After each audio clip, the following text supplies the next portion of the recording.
Today we were playing Tsuro, the game of the path, which is a sort of a nice little tile laying game where it's basically Snake, the board game. You can play 2 players, but you can also play all the way up to 8. It gets a bit chaotic and very fast, so the more you have. Joining me today to play this 2-player game is Jack of New Game Plus fame, infamy. Yeah, I mean, a little bit of both, Yeah. for better or worse, yeah. It's been a while since I've been in RMI TV, so thank you for having me back. I did say that I needed really, the bar was on the floor as far as tabletop games was concerned, so thank you for catering to ages 8+ with this one. I really appreciate it. Yeah, basically all you're doing is you have a piece, and then we're laying a tile down, which is done a sort of direct where to go. Yes. The idea is to stay on the board the longest, and also to try and knock your opponent off. If you're playing multiplayer, if you cause people to crash into each other, then they get knocked out as well. Jack, do you want to kick us off? You just pick a spot, and then you can lay a tile. I do love the concept of competitive Snake, I'll be honest. Yeah, and then you Snake draw with more back up. steps. I always forget to draw back up. That's okay. Yep. Always in the one practice game we had. Yes, yes. Yep, that was the, there you go. Now, okay. Every single time. So we were talking, because New Game Plus ran for 10 years. Yes. I remember you coming in, you were living in Brisbane or the Gold Coast? I started in Brisbane, yeah. Yep, and you were basically coming in, you were creating your own little sort of video game journalistic segments. Yep. Submitting them, and then that led to you coming to events as well. Yeah, I kind of started a little bit backward, I suppose, where the events were really the focus, and I just kind of enjoyed the 1-2 punch of getting interviews, but then also it was kind of a networking practice exercise. In Brisbane, the game development industry, there wasn't really much for games media or marketing industry. It was fairly grassroots at the time. Part of that's changed. There's a lot more game development in Brisbane now. But I would, back when Tiger existed, rest in peace, I would be flying down to Sydney and Melbourne and Adelaide for any convention I could get to. And so what I ended up with was this pile of interview footage, which, as you would know and as Prospect would know, the editors of New Game Plus, is really, really fun to just have so much footage and you're like, what do I do with this? I started publishing Whoa, that's a fun card. I started publishing interviews on my own YouTube channel, but I ended up coming across New Game Plus. It would have been maybe about 6 months after I started doing that, and thought, screw it, like I'll put together these reports. The Australian video game development industry, mental health in video games, trying to see, okay, cool, what's an interesting topic that I can throw at people who are in the middle of it and see what they make of it. And I did that for a while. I was doing that in Brisbane 2016 to about 19 when I moved down. The New Game Plus Cringe Takeover, I believe it was called, kind of slowly happened over the course of 2019 when I moved to Melbourne, which admittedly was maybe the worst time anyone could ever move to Melbourne. Yes. Because then the country set on fire and the entire world shut down. Yes, and Melbourne. Wouldn't recommend it. Melbourne especially. Yeah, because New Game Plus was 10 years, started off with me and Prospect editing. Yes. I'm not a huge video game person, despite the fact I was editing and sort of I'm directing. not either. I mean, the joke was that I was the fake gamer. Yeah. Like, really, I reviewed games the least out of the team, I'm pretty sure. I don't think I reviewed any games in the 10 years of New Game Plus the that other show. 3 years of the other show. But yeah, no. I was more interested in the plus side of the other segments. So then, when you came in, you were keen to put your own spin on it, especially when you had the resources of RMIT, which is fantastic, certainly. obviously. But before you were New Game Plus, you were doing radio stuff. Yeah, so I started in Brisbane at 4ZZZ, which is a radio station, a community radio, one of the biggest stations there. Not big, I'll say that first of all. RMI TV feels quite lush in comparison to ZZZ nowadays. But I started there on Z Games. It was a little radio video game show. That was running from about 2010. The EP Ray started it.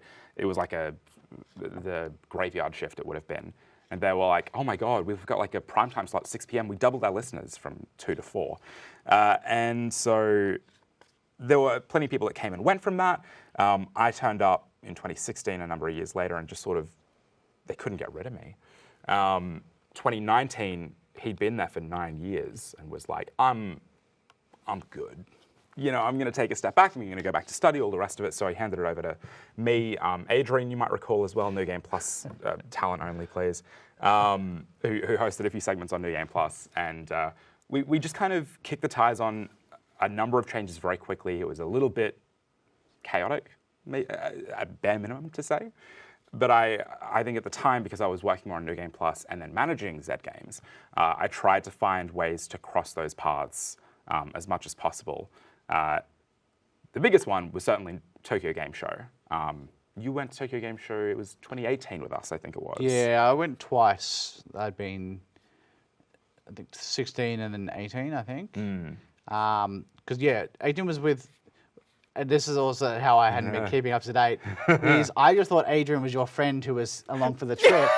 As he started appearing in New Game Plus segments, I'm like, is this just like, person? Yeah, who is this guy? Like, I'd sent a few segments down from Brisbane with Adrian in them, and so he... Which I definitely watched, obviously. Well, of course, you watch every single episode of New Game Plus. Exactly. As the editor, you want to pay... No, we don't do that. I was not editing at the time. Even if you were, you wouldn't have been watching. So, oi. Me there, that's yeah, gonna swing right, you okay, cool. around there. Oh, all right. Fun reversal situation. Well, I guess what was the big difference you found between radio and like community radio, community TV? Like, despite like, yes, obviously, apart from the difference visuals, of pictures, yeah. Yeah. Look, I think that TV is just, and like there's an entire control room of people that are hearing me say this, is there's just, you need so many people and you need so many resources to be able to pull it together at the end of the day. And so I think I found it quite freeing, really, to do radio, where I was able to have time between trips to Melbourne, kind of line my ducks up, get interviews, get segments or whatever else, have all of that come together, and then once every, would have been 2 months I was in town, make a TV show. With radio, we had to fill a full hour every single week. Music went a good way to kind of help us with that, but I found it a lot easier and a lot more laid back, I think, to have people in the studio and be quite candid about their game experience. You don't have to be quite as structured as a 5 to 8 minute review on TV, or God forbid the 3-minute reviews I think New Game Plus was doing at the start. So yeah, right neck and neck. All right, well. This is where you can really start to sort of start shafting the other person, so to speak. Well, yeah, work. So then that's going to put me over here. I'm not sure if shaft is maybe the best word. Appropriate. Yeah, I enjoyed, I think, the freedom that radio, or the time freedom. Yeah, righto, okay. It's a fun flex that radio gave me versus TV. Just moving away from the edge. That's the game, yeah. That said, I certainly have had a great time doing both. I'm still doing radio. I make an LGBTIQ plus health and wellbeing show as part of my day job. I'll do news reading for breakfast radio on occasion as well. They're very, very different beasts, and you get to know different parts of the process in different ways depending on where you're at. For better or worse, I haven't been just talent in any form. I've been a weird talent producer mix. Which means I can kind of slot into any sort of production, really, but whether it's the best fit is always another question. This is the only thing I can do to stay. Oh, you gotta I'm come gonna go on, there. come on. Well, you still whatever. I think this might be the final tile. Yeah. Oh, work. Yep. Yeah, literally. Yeah, you can. Yeah.